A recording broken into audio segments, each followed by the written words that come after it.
പ്രിയമുള്ളവരെ, ജാഫർ അലി താനൂരാണ്. ഒരുപാട് കാലമായി അത്താണിയെ കുറിച്ചിട്ടൊരു വീഡിയോ ചെയ്യണമെന്ന് ആഗ്രഹിക്കുന്നത്. അത്താണി എന്താണ് അർത്ഥം? താങ്ങ്, ചുമട് താങ്ങെന്ന് പറയാം.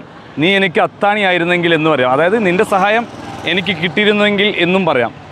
മലപ്പുറം ജില്ലയിൽ ഒരുപാട് അത്താണികളുണ്ട്. രണ്ടത്താണി, വട്ടത്താണി, കുറുകത്താണി, കരിങ്കല്ലത്താണി, പുത്തനത്താണി, അങ്ങനെ നീണ്ടു പോകുന്നു അത്താണി. അത്താണിക്കൽ എന്ന സ്ഥലം നമ്മുടെ ആലുവയിൽ എയർപോർട്ടിലേക്ക് പോകുന്ന സ്ഥലത്ത് വരെ അത്താണി ഉണ്ട്. എന്തുകൊണ്ടാണ് അത്താണി എന്ന പേര് വരാൻ കാരണം?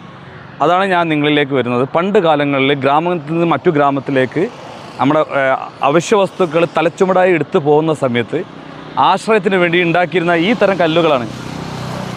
ഇതാണ് അത്താണി. വരും തലമുറക്ക് ഈ അത്താണി എന്നേക്കുമായി വിസ്മൃതിയിൽ ആണ്ടുപോവാണ്. റോഡ് വികസനത്തിൻ്റെ ഭാഗമായിട്ടും തലച്ചുമടായി ദീർഘദൂരം ആൾക്കാർ യാത്ര ചെയ്യാത്ത ഒരു സ്ഥിതിവിശേഷമാണ് ഇപ്പോൾ നമ്മുടെ നാട്ടിലുള്ളത്. ആ കാരണത്താൽ ഇതെല്ലാം വിസ്മൃതിയിലേക്ക് പോവാണ്. ഒരു പക്ഷേ വിരലിൽ എണ്ണാവുന്ന അത്താണികൾ മാത്രമേ ഉണ്ടാവുള്ളൂ നമ്മുടെ നാട്ടിൽ. അപ്പോൾ പണ്ട് കാലങ്ങളിൽ നമ്മുടെ പൂർവികന്മാർ നമുക്ക് അവശ്യ വസ്തുക്കൾ, ഇപ്പോൾ പൊന്നാനിയിലേക്ക് പോകുന്ന വഴിയാണ്, ടിപ്പു സുൽത്താൻ റോഡിലാണ് ഞങ്ങളുള്ളത്.